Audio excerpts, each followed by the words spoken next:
Construction. I'm Community Voice Channel 5. And we're on the move! Yay! You know, I wake up and I take up my resolve. Knowing life is full of problems and mysteries that I must solve. Clear my head, fall out of bed and hit my knees. And I ask the man or woman that I talk to take my will from me. Hey now, Lord, take my hand and walk with me through stormy weather. Please remind me that there's nothing that can happen to me today. You and I can do together. The other day, you know, I woke up. Hi, I'm Ken Kaplan, owner of Rockville Construction and also the new owner of the Hockanum Mill. We've been here for about 9 months doing a major cleanup on the site, and what we're going to do today is show you the before of the inside of the building. When I say before, well, it's partially an after because we've already done the major cleanup, but everything's stripped to the walls. So you can see what it looks like before we refurbish it, put the new windows in, the paint, new floors, heating, ventilating, air conditioning, all of that. So it'll give you a great snapshot. We're going to go across this bridge right here and over to the main floor. The building's a football field long. It's huge. There's roughly 10,000 square foot per floor. There's 4 floors and an attic, so it's almost a little bit over 40,000 square foot.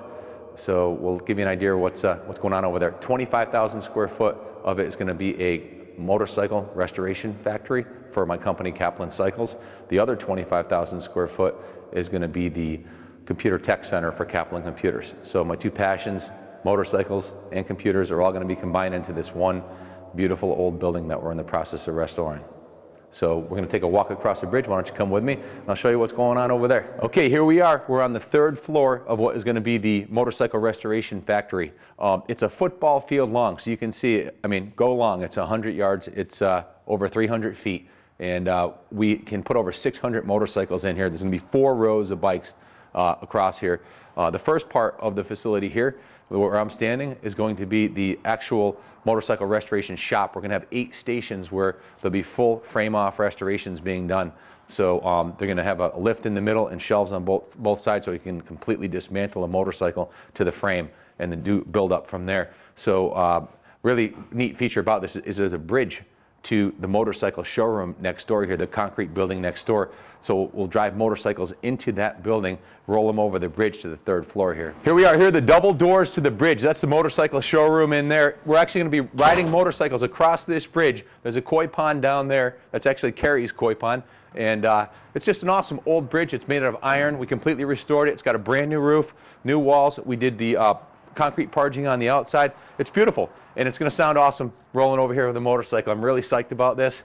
And then you roll into here and you got a football field long, 600 motorcycles with full of motorcycle memorabilia. That's the vision. That's what we're going to have. It's going to be awesome. So this bridge is going to be really awesome. Any time of year you can sit out here. If it's raining or on a hot summer day, there's a roof over it. There's going to be lights inside of here. We're actually making fold-down tables and stools so you can sit out here, have a cup of coffee, and talk about your motorcycle restoration while you're overlooking the koi pond down here, which was the original feature of the mill. That was the cistern where they would store water, and the river actually ran through the back of the building and into the building right down here. So we wanted to preserve that original feature. There's going to be a water fountain there so you hear motion of running water, and just an awesome spot to sit and reflect, have your break up here or talk to a client. Coming up on its 200th anniversary this year. It was originally built in 1814 and is the only remaining all-wood mill out of 13 mills that ran down the banks of the Hockanum River here. So why is this a survivor? Well, it actually burned down in 1854 and then was rebuilt. And when it was rebuilt, they did what's called slow burn technology. And let me show you what I'm talking about. If you look at this wall over here, you'll see that we actually pulled all the bricks out. It's post and beam construction, massive chestnut beams and pine beams with brick infill.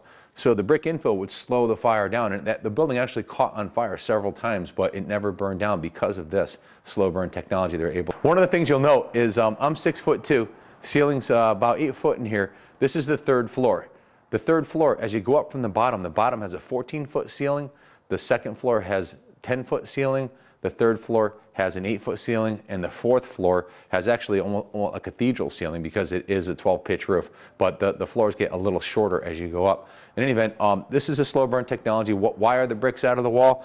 Well, the water used to run underneath the mill at this point right here. The river ran underneath, and when they moved the river across the street and backfilled it, they put the dirt up over the beam, so the beam rotted. So we had to jack the whole building up, put a new foundation underneath it, put all new 8x8 pressure treated beams underneath it, and then lower the building back down, so now it's level. But it sunk down about 9 inches. I think if the town hadn't put a new roof on the building 7 years ago, then the building might have been lost, because with the rotting timbers, they did it. Thank God the town had done that and had the foresight to preserve the building, because it's a beautiful building. It's going to be stunning when it's done, and it's 200 years old. So definitely something that the history of our country needs to be. The actual suit that President William B. McKinley wore for the inauguration was actually made in this building right here. They made some of the finest suits in the world. They also made the suits for the U.S. Army in here, so the uniforms.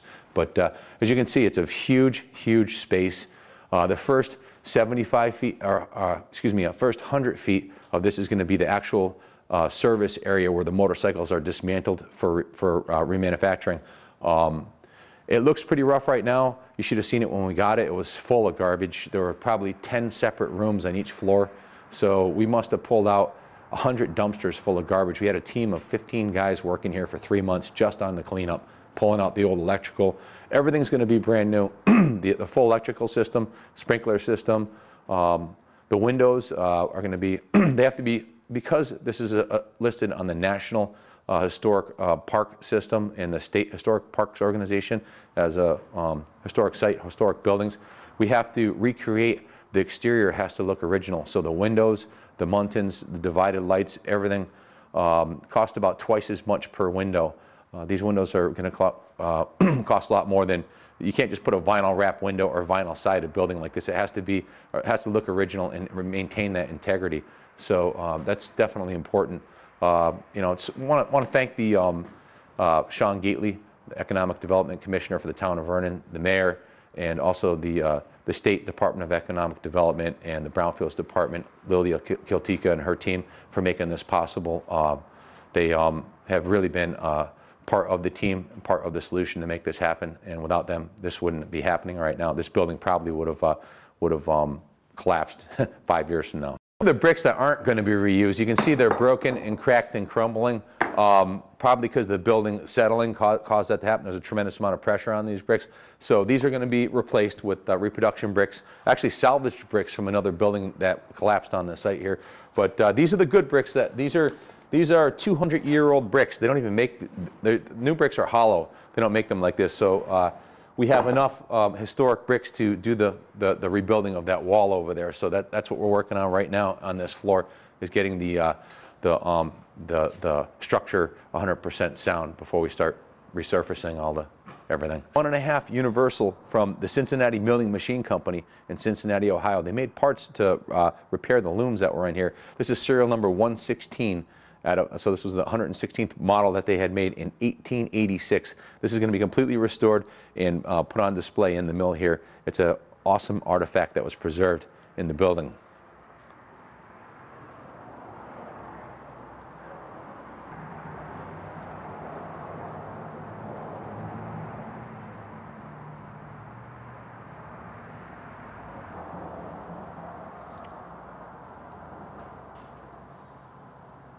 Check this space out. It's awesome. It's huge. 16-foot ceilings, 100 yards long, over a football field long. This is going to be the eBay parts storage facility up here. There's going to be shelves down each side. It's going to have brand new windows. The floors will be polished up like a kitchen floor. The ceilings are all going to be white with all new lighting, new sprinkler system. It's going to be beautiful. In the bell tower is going to be the eBay parts sales office, which is right over there. We'll show you that in a second. But it's a huge space, 10,000 square foot. We should be able to get, you know, millions of motorcycle parts up here, and that's the goal. We'll be selling parts worldwide for Kaplan Cycles out of this facility right here. This is the 4th floor. This is the attic level or 4th floor of the facility. There's a freight elevator, so we can bring whole motorcycles up here to part them out. And if you look over here, you can see on the wall we had removed all of the bricks from the 4th floor all the way to the basement had to be taken out as we rebuilt the building. We had to jack the building up and put a new foundation under it. That was quite a task. That's almost done. We're about to put the bricks back in. So this is going to be awesome when it's done. Check this space out. This is on the 4th floor, the room that we were just in. This is going to be the eBay sales office. There'll be 3 desks in here. Beautiful view. You can see all the way up West Main Street to the east and the west and south overlooking the Hockanum River. So this is where it's all going to happen. We're going to sell parts and motorcycles worldwide right from this very room. Wow, that's all I said the first time. That's all I could say the first time I walked in this room. Look at this space. This is 10,000 square foot. This is a concrete building, building number 4, right behind building 3, the one we were just in. This is this is a historic building. It's one of the first poured in place all concrete buildings, concrete ceiling, walls, floors, much like the motorcycle showroom that we just restored. Beautiful space, windows all the way around, 5-foot by 10-foot windows. Matter of fact, my friend Larry Fortin, when he was a kid, he used to come up here after the buildings were abandoned and ride their motorcycles around up here. So the state actually installed a brand new freight elevator, actually a people elevator on the other end. You can see the new sheetrock down there. So it has a new elevator in there, and there's a big freight elevator right next to me that services all 4 floors of this building. This building's 40,000 square foot. Check this out. These are the Celestry windows. They're boarded up right now, but they're on the top, they're on the roof of the building, and when they're opened up, the sunlight's going to pour in through those year-round. You don't even need lights in a building like this. This is totally lit up by sunlight pretty much every day of the year, even in the wintertime. It's look at this space. It's awesome. It's huge. This place is going to clean up like a new penny. The value of this building, if you were to build this building today, is almost $300 a square foot, and it's 40,000 square foot. Absolutely worth restoring. Very usable industrial space. All 4 floors have high ceilings. Just beautiful. Just absolutely gorgeous. The windows are huge. They let in a ton of light, and it'll last forever. It's built like a parking garage, like a bunker. This building will be here long after we're gone. Buildings like this should last over 1,000 years. Matter of fact, this was built in 1920, one of the first of its type. Amazing structure.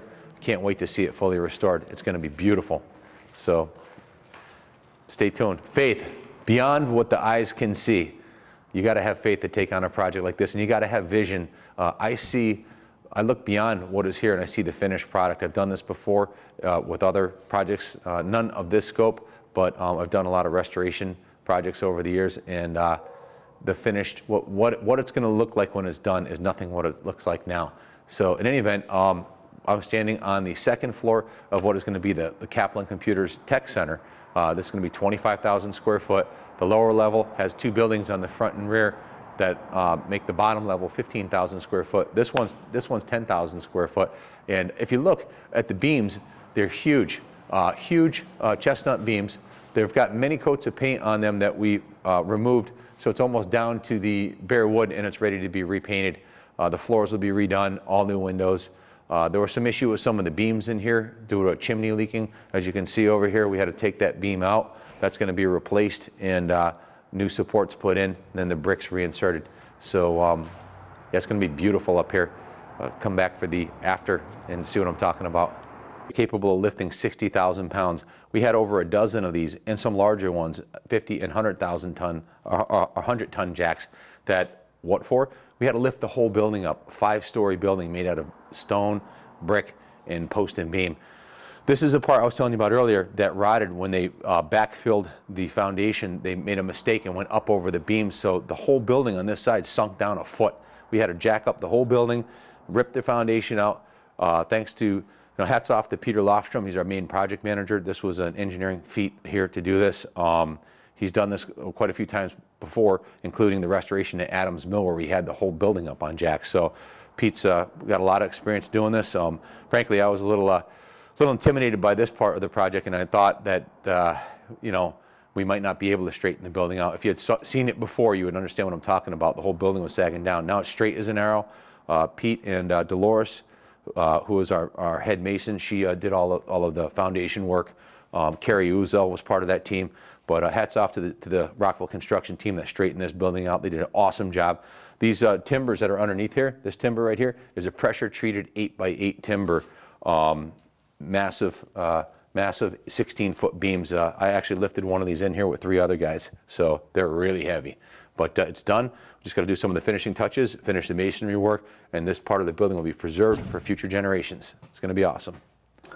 Check this baby out. This is a brand new 2014 Bobcat S530. One of the tools required to do this job.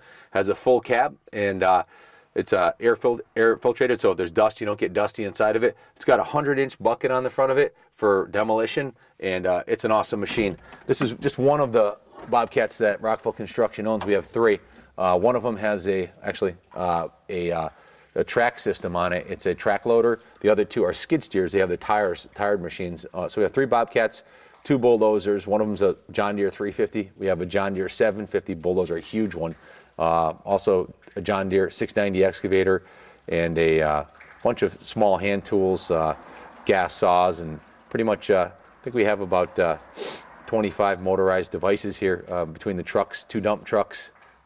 Just a lot of heavy equipment to get this job done. There's a lot to do, and we're on the move getting it done.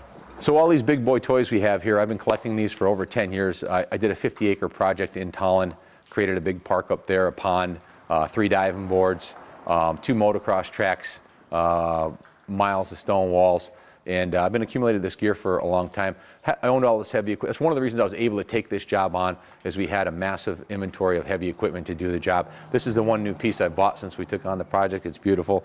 Bobcat had 0% financing for 3 years, so why not? And it's a good machine like this will last you 10 years. This is the first floor of the tech center. What I'm standing in right here is actually building number 2, which is attached to building number 3. It's basically they added this on to have a backup dock height dock over here, dock door, so you can back up tractor trailers to unload computers or pallets. And on the front you have a drive-in door, so you can drive heavy equipment in, or boats, or trucks or whatever. And if you look at the back over here, what you can see behind that door is a 3,000 square foot area that is going to, we're reusing the 3 original brick walls, but the building collapsed and the town condemned it, and they said we had to remove it before we could get a CO. So thanks to Peter Lostrom, again, with his experience at the Adams Mill, he had done a similar thing where we kept the original foundation, which was 1814 stone foundation and brick walls and the concrete floor, and Peter had an engineered steel building built that we're going to drop right into that hole right there, and it'll appear for all intents and purposes to be a new building. It's going to be beautiful. So this new Bobcat represents a long-term investment, just like all my other heavy equipment. They're very expensive, and you have to maintain them and take care of them. Anybody who knows me knows I take pride in our equipment, and I maintain it, and we keep it nice. So that way it lasts a long time, and it gets the job done. We're looking down the other way in the first floor of the tech center. As you can see, 14-foot ceilings, over 300 foot long. This is going to be where the Computer Tech Center main floor is.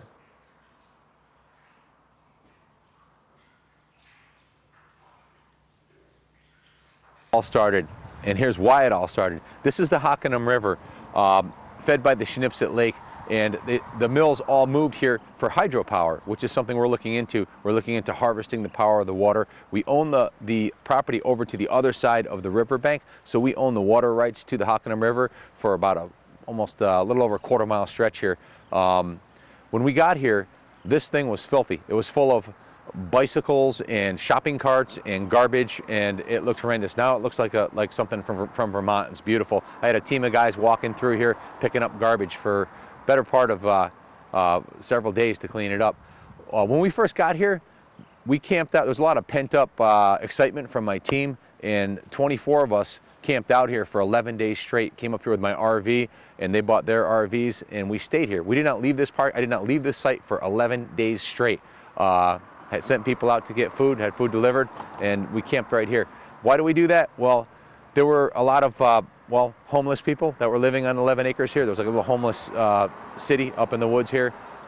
This area does have a homeless issue, not to mention criminals were hanging out here and drug addicts, and they were using fires inside of the building. It's a miracle it didn't burn down to stay warm. So we were here, thank God the Vernon, the police department was very helpful in getting everybody off the site. There were people stripping wires out of the buildings, and there were contractors who used to use this as a dump. This was basically, there was garbage dumped everywhere. We pulled over 30 dumpsters of garbage out of this side of the road right here. And if you pan down here, you'll see the town has made a major investment in the infrastructure. Brand new bridge on this end. We own from that bridge all the way up to very close to that other bridge on the other end. There's another brand new bridge down here. What you're looking at here, this field, this was completely overgrown, and it was full of, well, contractors were dumping leaves and that kind of thing there. So we cleaned all that out, cleared that up, and made it a park. People walk their dogs in there now. It's, I know the residents of Rockville must be very happy what we've done here. This was a very, very dark, scary site. It was kind of abandoned for a number of years, and there were no lights on the poles, so I signed a 14-year lease with the Northeast Utility Company, and we put 6 street lights across the front here, and we got on order 2 more, including a floodlight, which, if you'll notice across the street, if you can zoom in on that firewood over there, that left side of the street there, we've had a major effort. We've had a staff of 10 guys up there for 2 weeks doing the land clearing. It was abandoned for a long time, so there were dead trees and car tires and garbage, and it's going to look like a park when we're done. It's going to be beautiful. This is going to be a scenic area through here when we're done. It'll be all lawns and beautiful trees. And if you look up in the distance, you'll see that white house up there. I purchased that house late last year. It's called the Bixby House. Why did I buy it? Well, the manager of the mill used to live in there. There was a couple managers of the mill that lived in there for their entire lives, and the Vernon Historical Society had been gifted it by the last owner, Mrs. Bixby. So we purchased the Bixby house and the barn, and we're cleaning up the grounds. You can hear it's a Saturday. You can hear the chainsaws in the background. We've got our Bobcats and our Husqvarna chainsaws from Rockville Equipment up there getting the site cleaned up. It's going to be beautiful.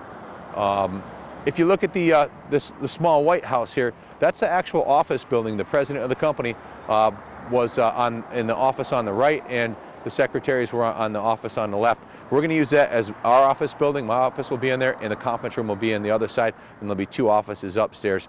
And if you pan down, you can get a view of the brick building that we're inside of, where my Bobcat is right now, one of our Bobcats. And that's the first and second floor of this building are the Computer Tech Center, and the 3rd and 4th story are the motorcycle restoration factory. And also we own that brick building down there.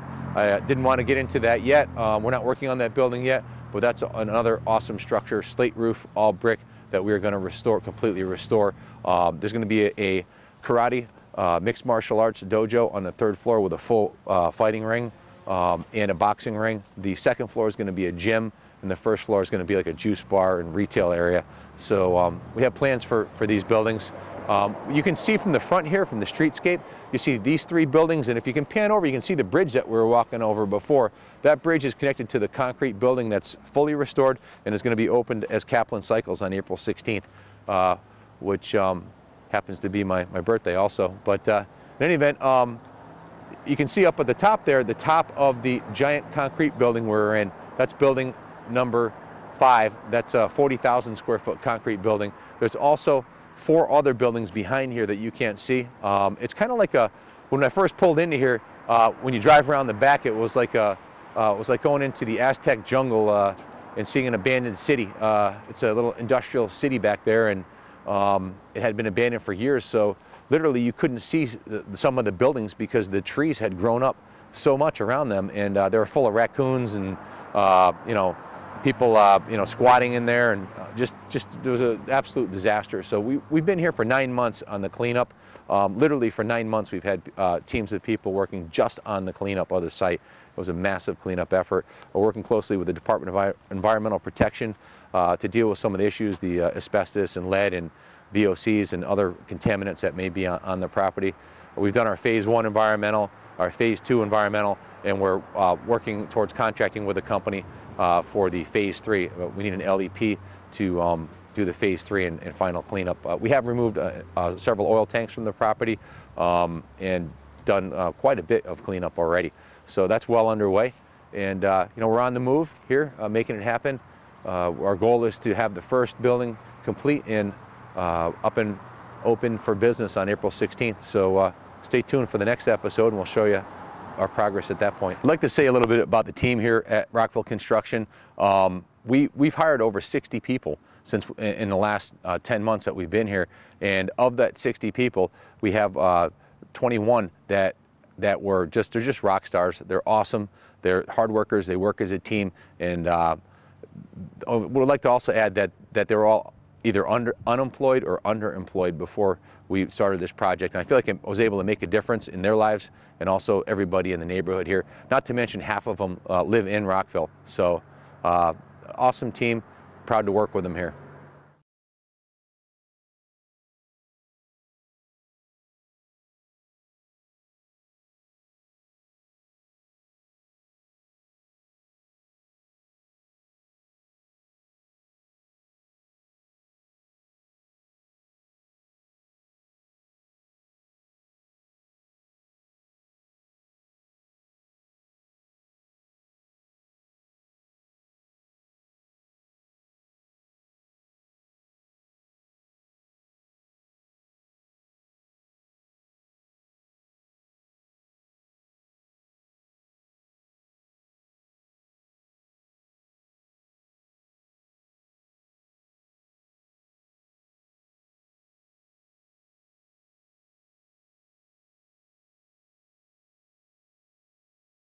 Standing on the lawn of the Bixby house, you can see that stone wall down there.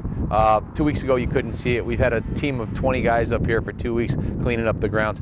Here it is, the Bixby house. Beautiful H-shaped colonial, built in 1880, was owned by the Hockanum Mill Company, and it was built for the manager. The top guy at the mill would live in this house, and you can see the mill's right there. He'd walk down the hill to the mill.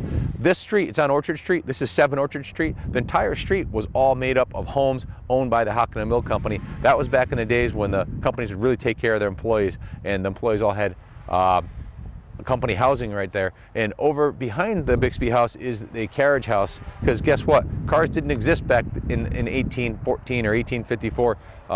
This place was built almost this was 30 years before the Model A. So they had horses, and that's where they stayed, in the barn back there in the carriage house.